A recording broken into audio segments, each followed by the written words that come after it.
For our first percussion element, I think a shaker makes some sense. Just a nice little bed to begin the rest of the groove on. So sometimes I'll record my own with like a little cheap egg shaker, but it's also great to just use pre-made shaker loops.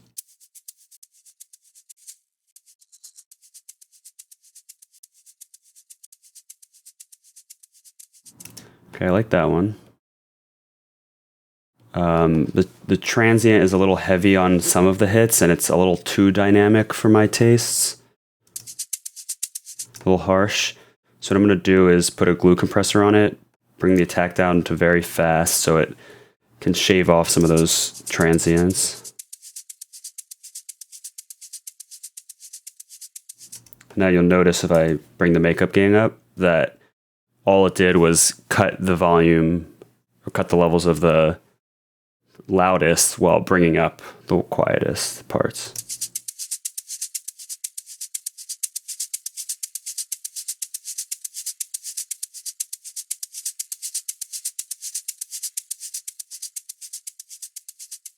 So that's a little better. We could also even use a transient designer if we needed to.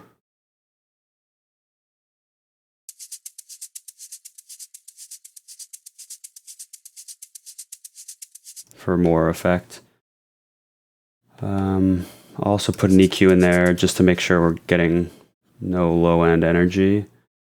And finally, we can use Pan Man from Sound Toys. This is a great plugin because it allows you to pan a certain area and then also shift that either left or right, so we can offset it to the right while also having it move back and forth.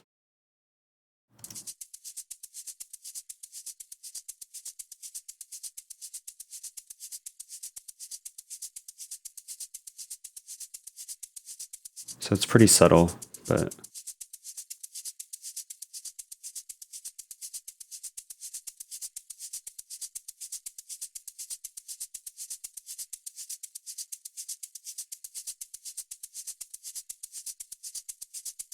yeah, we're just moving it a little bit to the right essentially, and then we could balance that with the hi-hat on the left side, and that kind of spreads them out as well as just giving them each their own space. So next we can move on to something to give a bit of atmosphere and some like found sound hits.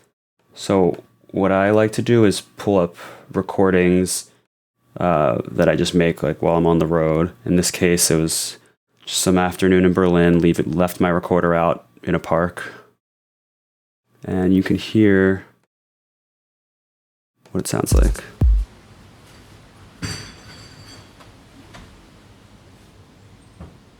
So that's like a nice little sound right there. So what I'm going to do is speed it up by dividing it by 2.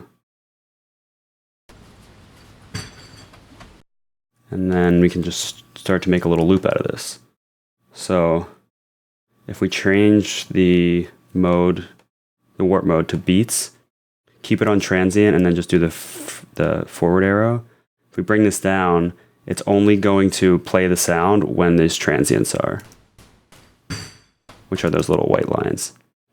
So if we delete some of them and retime it, we can make a little groove out of it.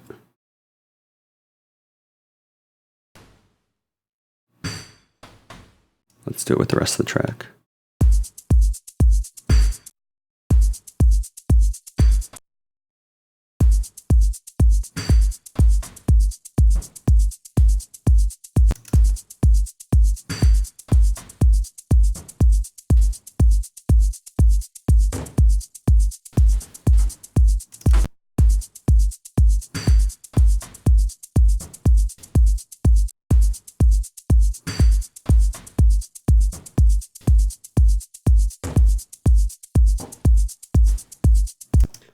Okay, I think that's good for now. We'll just make that a 4-bar loop.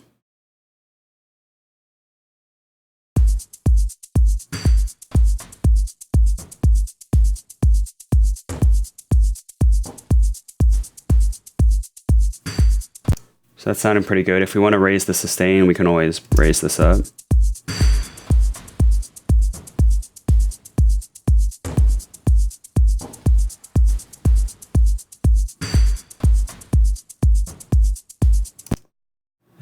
and we'll bring that down. And because it's a found sound recording, there's definitely going to be a lot of low end stuff we can filter out.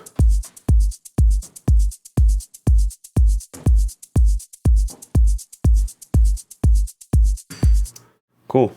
So I think we have a nice bed here to build the rest of the groove on. So in the next video, we'll start working with the hi-hats and then the clap. Thanks everybody for watching, commenting, and indeed liking. We really do appreciate all the support we get here on our Sonic Academy YouTube channel. So if you found this video super useful, please, we'd love you to hit the subscribe button. We update the YouTube channel every week with new content.